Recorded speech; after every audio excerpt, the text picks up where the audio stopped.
Hello everyone, good afternoon to all of you. देखिए, आज का जो हमारा टॉपिक रहेगा that is torque experienced by a current loop placed in a uniform magnetic field.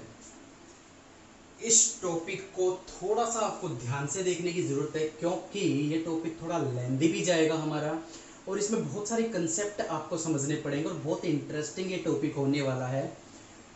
पूरी पूरी प्रोबेबिलिटी है, बहुत बार आता है और बहुत इंटरेस्टिंग ये टॉपिक होगा हमारे लिए आज का। थोड़ा सा कंसंट्रेशन से देखने की जरूरत है। जहां भी आपको कोई प्रॉब्लम आती है प्लीज कंसल्ट विद मी। तो चलिए स्टार्ट करते हैं कि इस टॉपिक का एक्चुअल मतलब क्या है और क्या चीज हमें फाइंड आउट करनी है। तो देखिए, कुछ एक आपको पीछे का भी रिवाइज करवाना पड़ेगा, इसमें आपको याद आ जाएगा। +1 का भी थोड़ा बहुत यूज करेंगे हम इसमें।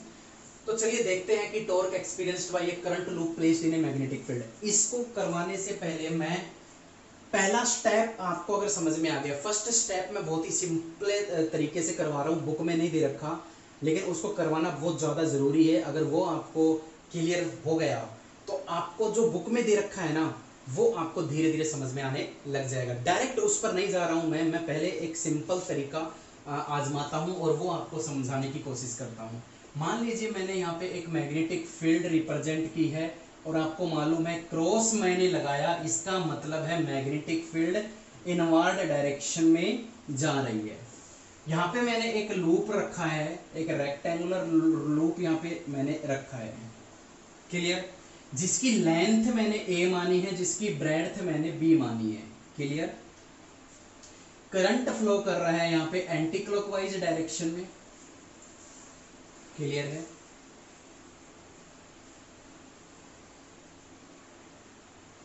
आपको फाइंड आउट करना है, मैं आपसे सिर्फ 2 क्वेश्चन पूछता हूं। ये लूप आपको नजर आ रहा है, यहां पर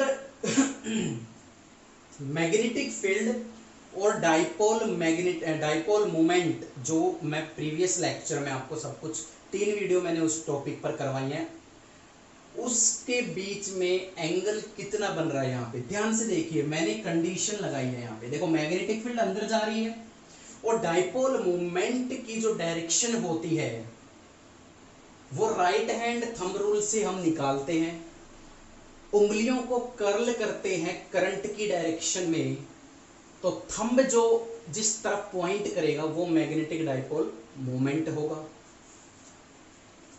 करंट जा रहा है एंटी क्लॉकवाइज डायरेक्शन में, like this, anti clockwise like this. ये एंटी क्लॉकवाइज ऐसे जा रहा है करंट।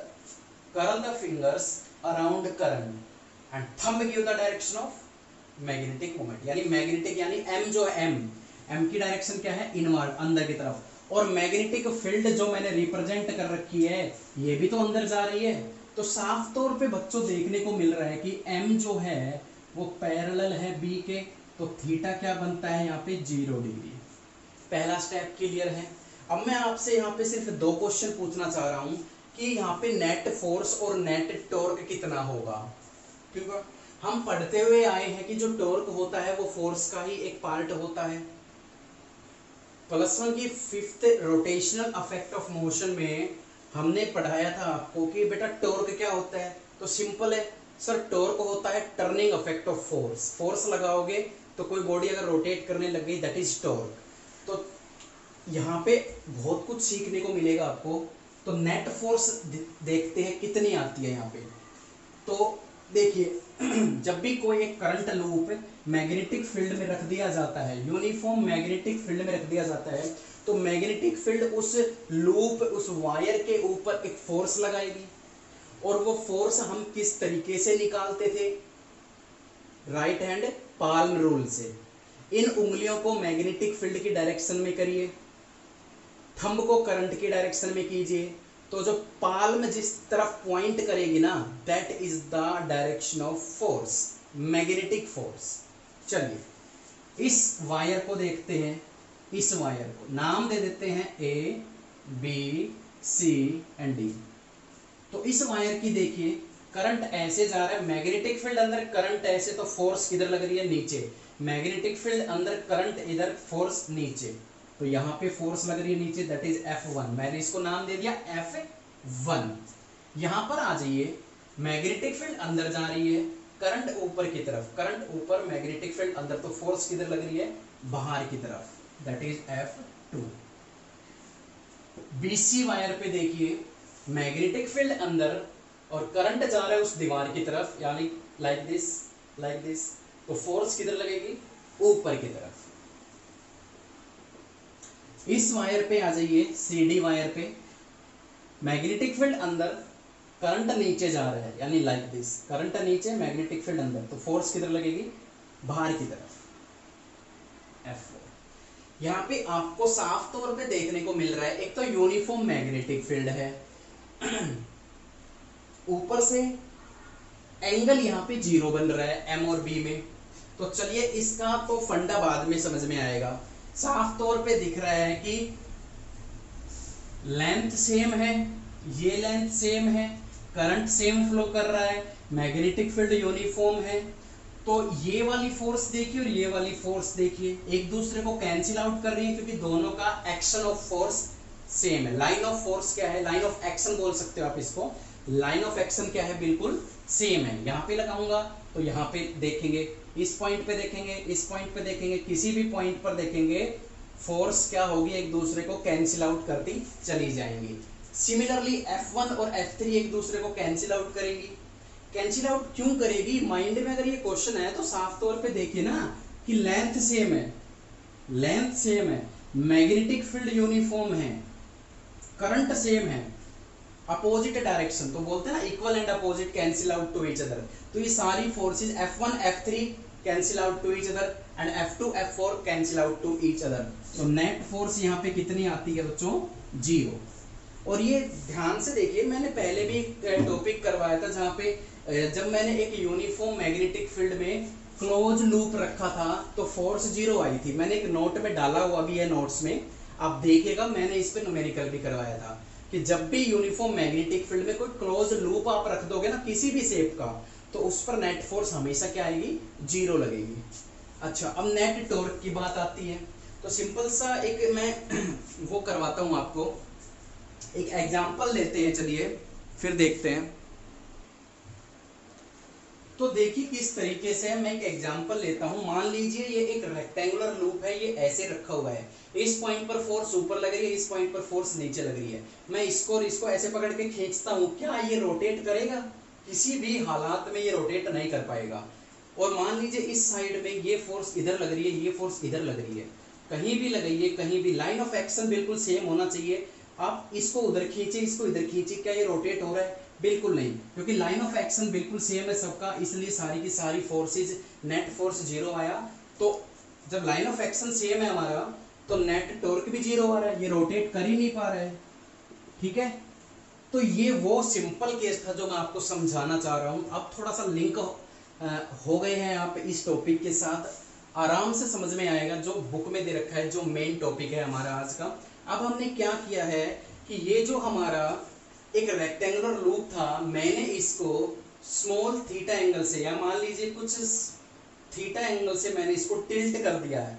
ऐसे कर लीजिए या ऐसे कर लीजिए, तो टॉर्क कितना आएगा ये हमें फाइंड आउट करना, ये हमारा आज का क्वेश्चन है। तो चलिए इस टॉपिक को फटाफट खत्म करते हैं। तो देखिए मैं क्या करने जा रहा हूं,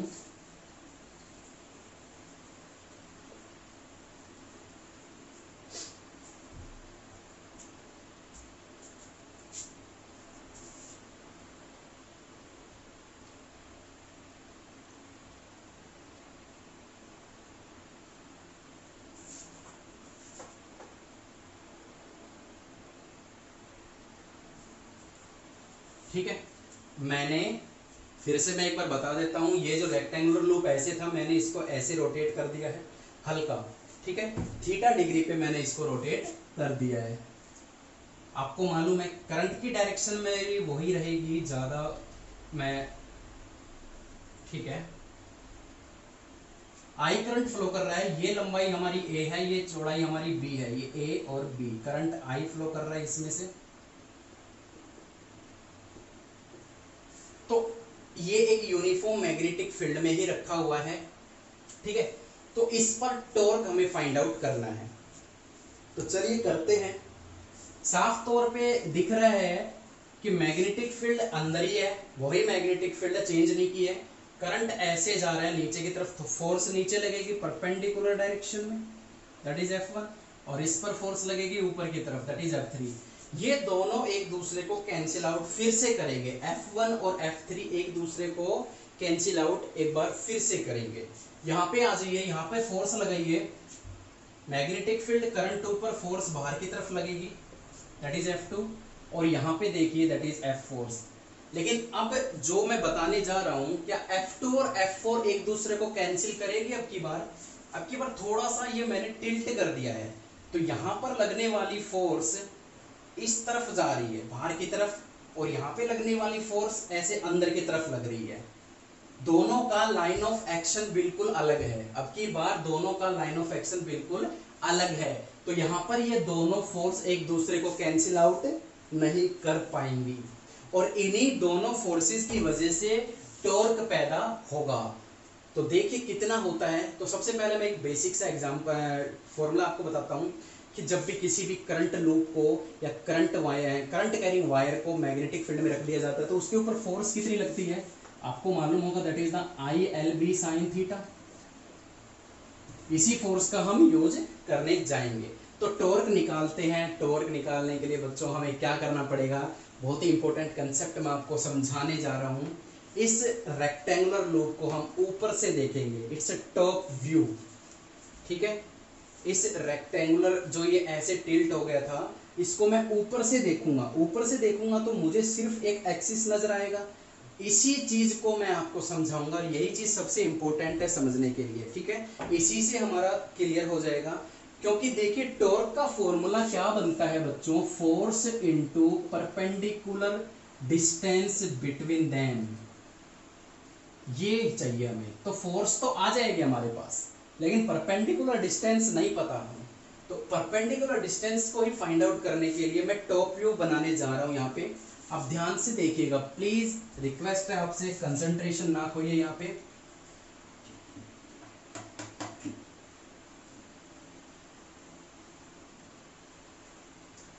ठीक है, इसको थोड़ा सा और मैं बड़ा बना देता हूं।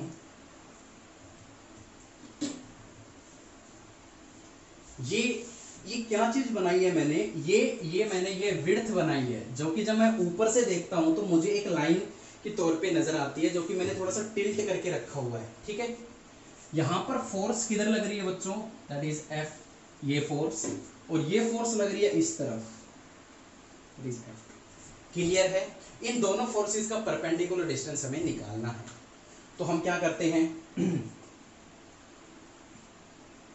ये दोनों मैंने बोला था ना, ये एक्स एक्सिस थीटा डिग्री पे ये रोटेट कर रहा है। ये जो लूप था ये एक्स एक्सिस के साथ थीटा डिग्री पे घूम गया, एक्स एक्सिस के साथ थीटा डिग्री पे घूम गया अंदर की तरफ, एक्स एक्सिस के साथ थीटा डिग्री पे अंदर की तरफ ये घूम गया है।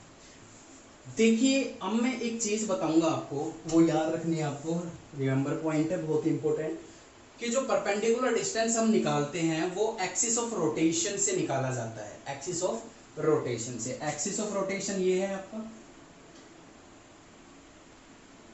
ये एक्सिस ऑफ रोटेशन है।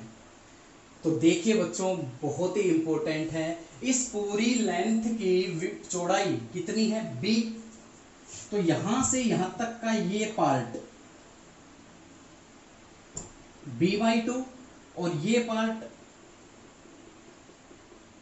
b/2, इतना क्लियर हो गया आपके, ठीक है। ध्यान से समझिए इसको,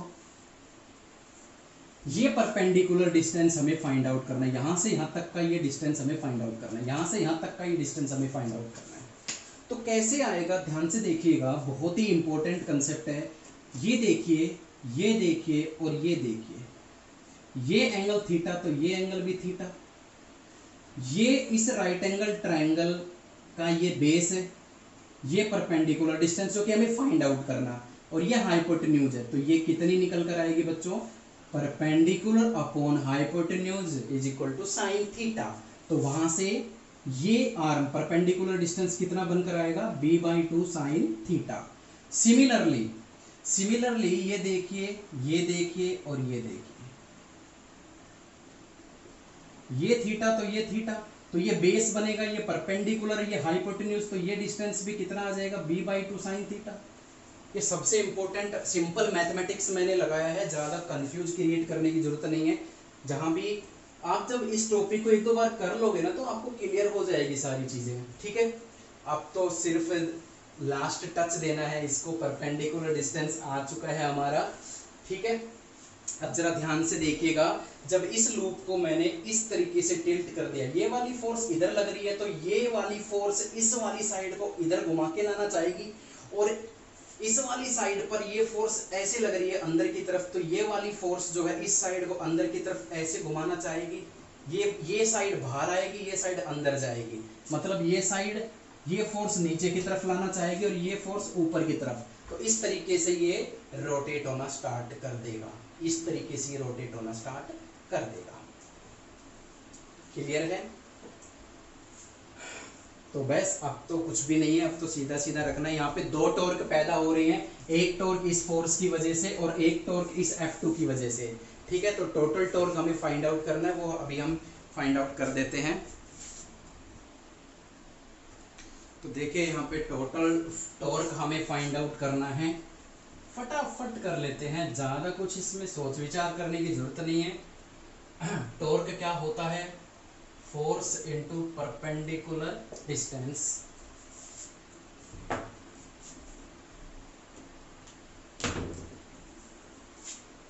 यहाँ पे दो तरीके के टॉर्क बन रहे हैं, तो एक तो F2 बना रही है इनटू परपेंडिकुलर डिस्टेंस, और एक F फोर्स बना रही है परपेंडिकुलर डिस्टेंस। साफ तौर पे देखने को मिल रहा है यहाँ पे F परपेंडिकुलर डिस्टेंस क्या है? b/2 sin theta, b/2 sin theta, और यहाँ भी क्या है? ये b/2 sin थीटा। ये परपेंडिकुलर डिस्टेंस देखो, ये दोनों सेम है, b/2 sin थीटा। तो ये टोटल कितना हो जाएगा? दोनों फोर्स के बीच का परपेंडिकुलर डिस्टेंस यही हो जाएगा, that is 2f b/2 sin theta. तो उसे 2 cancel out, that is fb sin theta. And F is the force acting on these rectangular loop। तो मैंने फोर्स का फॉर्मूला लिख रखा है, साइन यहाँ पे 90 है क्योंकि मैग्नेटिक फील्ड अंदर जा रही है, ठीक है, और लेंथ इस तरीके से है, तो हर एक तरीके से वो 90 डिग्री का एंगल ही बनाएगी L और B में। तो ILB, I लेंथ कितनी है रेक्टेंगुलर लूप की? लेंथ कितनी है? A, B, तो फोर्स का फॉर्मूला लिख दिया मैंने, into B into sine theta. अब आपको मालूम है I इंटू ए क्या होता है? I इंटू, नहीं अब भी नहीं आएगा ये चीज एक स्टेप और करना पड़ेगा हमें। A इंटू बी, ए क्या है? लेंथ, बी क्या है? ब्रेड्थ। रेक्टेंगुलर की लेंथ इंटू ब्रेड्थ एरिया बनाएगी, तो A इंटू बी क्या हो जाएगा? Area, B sine theta. I into A M B sine theta, बताने की जरूरत नहीं है, पिछले 3 वीडियो में यही बातें पढ़ी हैं। I into A is the magnetic dipole movement of A current loop. Clear? चलिए